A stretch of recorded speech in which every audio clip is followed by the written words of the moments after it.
hilang bolanya, jangan hilang.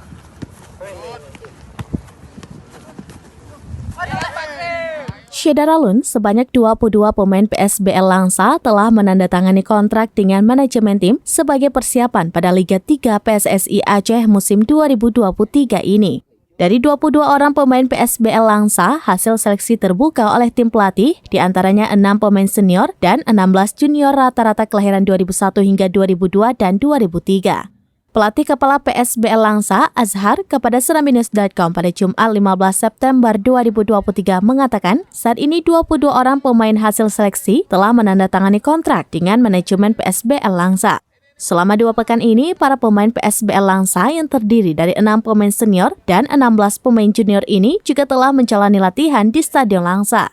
Untuk 6 orang pemain senior adalah Fadil, A.A. Mansur, Jamaluddin, Saddam Mursalin, Andika, dan Iwan Sadri. Semua pemain PSBL Langsa yang telah menandatangani kontrak juga sudah masuk atau berada di home base PSBL Langsa.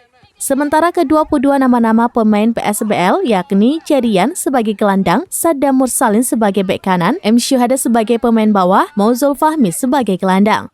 Lalu Muhammad Siddiq sebagai bek kiri, M. Ridwan sebagai striker, M. Fauzi Al-Nafis sebagai sayap kanan, Hasril Mubarak sebagai bek kanan, Jamaluddin sebagai striker, Bastian Pratama sebagai bek kanan, Wali Munawar sebagai gelandang. Selanjutnya, Agung Maulana sebagai center back atau gelandang, Muhammad Andika sebagai center back, Dede Mualim Basis sebagai penjaga gawang, Wahyu Dharma sebagai gelandang, Iwan Sadri sebagai center back. Kemudian M. Guntur Maulana sebagai gelandang center back, A.A. Mansur sebagai striker, Muhammad Aditya sebagai sayap kiri, Reza Fahmi di sayap kanan, Fadil sebagai striker, dan Revi penjaga gawang. Oke lagi, bunga lagi. Dari Langsa, Subir, Serambinews.com.